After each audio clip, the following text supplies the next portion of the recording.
नमस्कार, मैं विलास उर्पड़े फिर स्वागत करता हूं आपका आपके अपने web news channel supreme power पर। दोस्तों, हम देश प्रदेश, आपके जिले और आपके क्षेत्र से जुड़ी खबरों को प्रकाशित करते रहते हैं।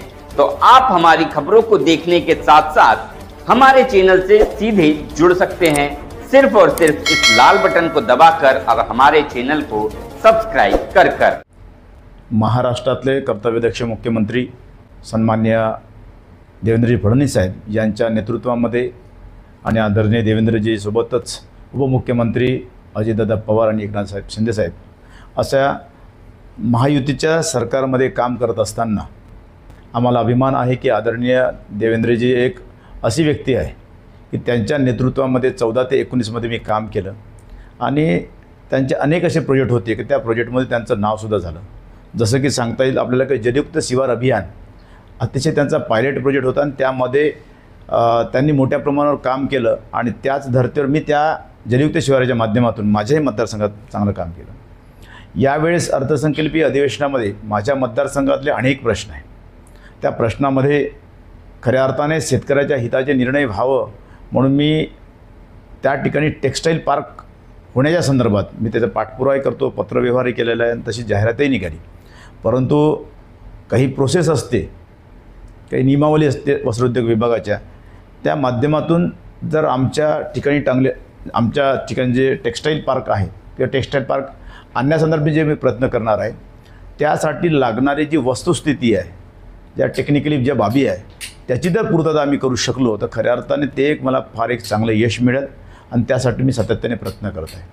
मग छोटे मोठे प्रश्न तर आहे, सिंचनाचे प्रश्न आहे, सिंचनाच्या प्रश्नामध्ये जलयुक्त शिवार अभियान जर सुरू झालं तर एक चांगला एक प्रोजेक्ट त्या ठिकाणी करता येईल आणि पेसामधले जे काही आता ट्रायबल बेल्ट असल्यामध्ये पेसातल्या ज्या काही ग्रामपंचायती आहे त्या पेसाच्या ग्रामपंचायतीला जास्तीत जास्त फंड कसा आणता येईल आणि त्यासाठी मी आणि आदिवासी विकास मंत्रीसुद्धा प्रयत्न करतील।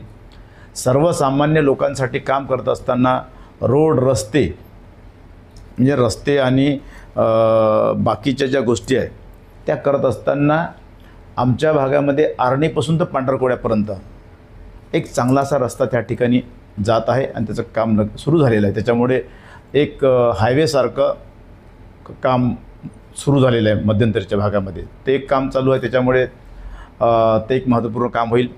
दुसरं महत्त्वपूर्ण निर्णय त्या ठिकाणी मला असं वाटते की सिंचनाची सुविधा आणि विजेची सुविधा, तर विजेच्या सुविधेच्या बाबतीत सौर प्रकल्पावर एवढं मोठं काम चालू आहे का कमीत कमीत 5 ते 7 ठिकाणी मोठे प्रोजेक्ट म्हणजे कंपनीज करून आले ते कामं, पण मोठमोठ्या प्रमाणावर जसं की जवळपास 100 एकरापेक्षाही जास्त मी 200 एकरावर ते सौर प्लांट उभे झालेले आहे।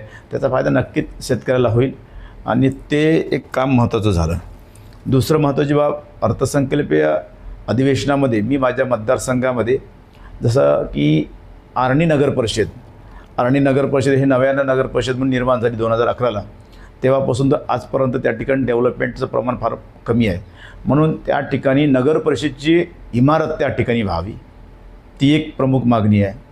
पांढरकवडा या ठिकाणी एक रेस्ट हाऊस मोठं व्हावं कारण त्या ठिकाणी सगळे हायकोर्टाचे जज, फिल्म स्टार वगैरे सगळं, कारण तिथे एक टिपेश्वर अभयारण्य त्या ठिकाणी होत आहे आणि त्या अभयारण्यामुळे काय ते येणाऱ्या जाणाऱ्यांची संख्या मोठ्या प्रमाणात वाढली, पर्यटन मोठ्या प्रमाणात वाढलेलं आहे आणि सरकारी नॉन सरकारी किंवा मोठ्या मोठ्या कंपनीचे लोक, फिल्म स्टार लोक हे त्या मोठ्या प्रमाणात त्या ठिकाणी येत आहे आणि सरकारी हॉस्पिटल सरकारी विश्रामगृह जर चांगलं झालं तर सर्वच लोकांना एक सोयीचं एक केंद्र त्या ठिकाणी होईल, त्यासाठी सुद्धा प्रयत्न करतोय।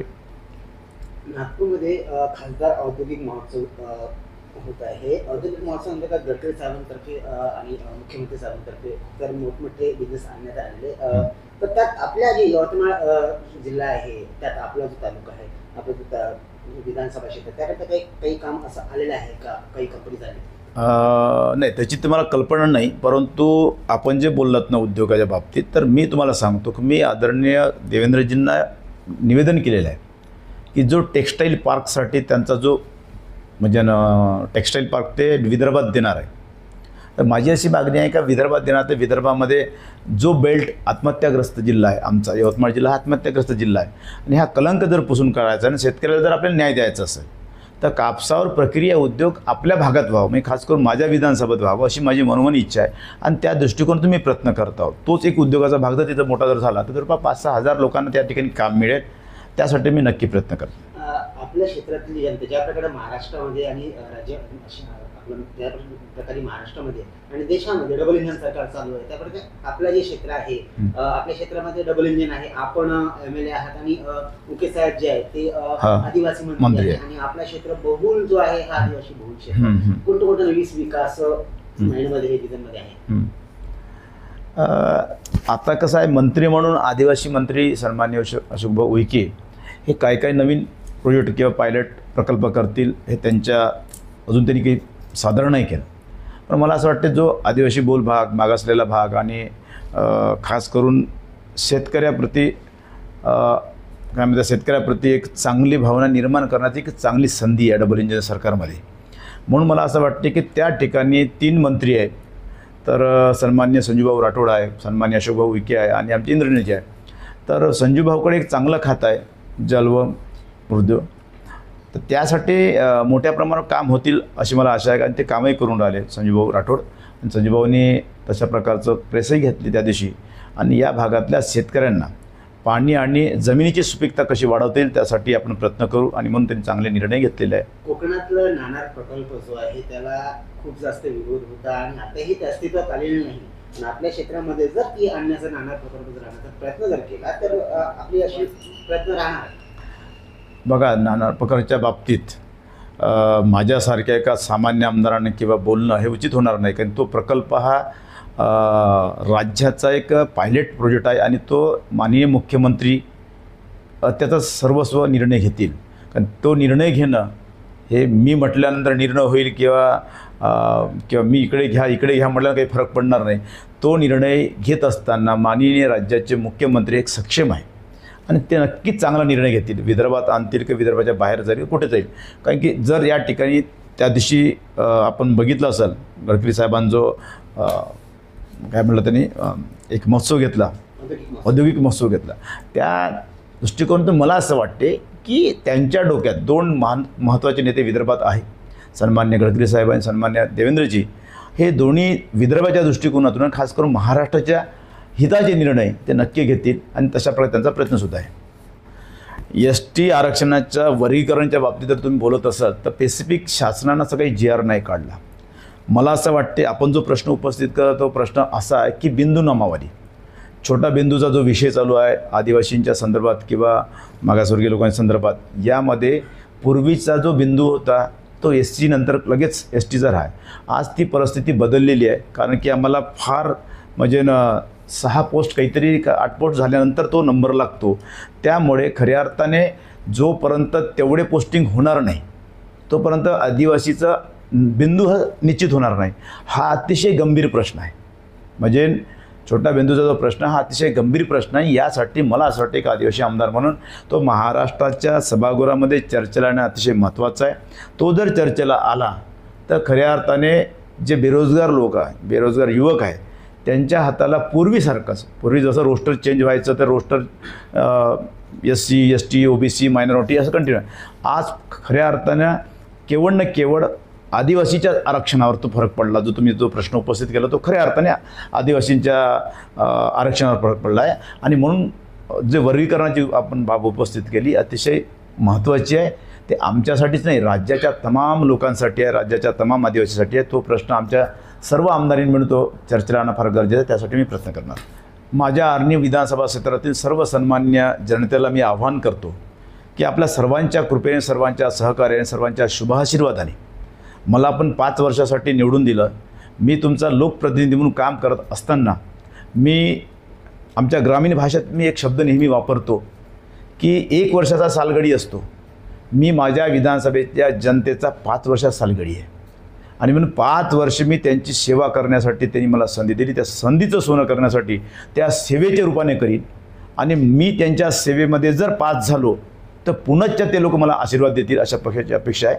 आणि म्हणून मी त्या लोकांच्या मोठ्या अपेक्षा आहे माझ्याकडून. कारण मी त्यांना सहजासहजी उपलब्ध होणारा आमदार म्हणून किंवा एक सामान्य कुटुंबातला सामान्य कार्यकर्ता माझ्याकडे पाहतात. त्याच्या मोठ्या अपेक्षा त्याच्या अपेक्षा पूर्ण करण्यासाठी मी नक्की प्रयत्न करणार. 8 तारखेला जागतिक महिला दिवस आहे, काय शुभेच्छा राहणार? जागतिक महिला दिनाच्या निमित्ताने माझ्या मतदारसंघात चांगला कार्यक्रम आम्ही नियोजित केलेला आहे. घाटंजीला आणि आर्णीमध्ये एक आमच्या विधवा भगिनी आहे, विधवा भगिन्यांसाठी आम्ही एक मोठा कार्यक्रम खेळला तिथे आयोजन केलेला आहे. त्यासाठी त्यांना साडी चोळी आणि त्यांना पुढं येतं. यावेळेस आता वेळ नाही मिळाला, पण त्यांना माझ्या मतदारसंघातलेच नव्हे तर तमाम महाराष्ट्राच्या माझ्या माता भगिनींना मी त्या दिनाच्या त्यांच्या खूप खूप शुभेच्छा देतो. सोबतच त्यांचं सबलीकरण व्हावं, त्यांना सुरक्षा प्राप्त व्हावी, एवढंच नव्हे तर त्यांनी स्वतःच्या स्वावलंबन होऊन स्वतःच्या पायावर उभं होण्यासाठी मी लोकप्रतिनिधी म्हणून माझी एवढी मागणी आहे त्या ठिकाणी. मी तिथे छोटे छोटे उद्योग कसे निर्माण करता येईल, खास करून बचत गटांना, आमच्या विधवा भगिनींना, निराधार किंवा काय म्हणतात त्याला ज्यांना आधार नाही अशा लोकांसाठी एक विशेष प्रकल्प किंवा प्रोजेक्ट राबवण्याची माझी मानसिकता आहे. होळीच्या बाबतीत आर्णी केडापूर विधानसभा क्षेत्रातली जनता आहे, त्यांना कशा प्रकारची शुभेच्छा आपल्या असतात? होळी हा आपल्या समाजामध्ये आणि हिंदू संस्कृतीमध्ये तो या सणाला अतिशय महत्त्व प्राप्त झालेले अतिशय चांगला असा सण आहे.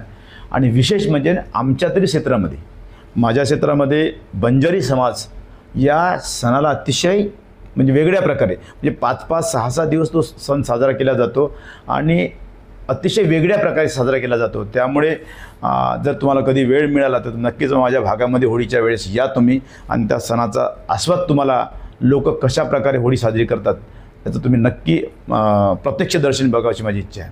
ज्या विधानसभा क्षेत्रातील सन्मान्य नागरिकांना, सन्मान्य नागरिक असेल, माझ्या माता भगिनी असेल, युवक असेल, बेरोजगार असेल, शोषित पीडित सर्व लोक असतील, त्या सर्व जनतेला होळीच्या माझ्याकडनं खूप खूप शुभेच्छा. धन्यवाद.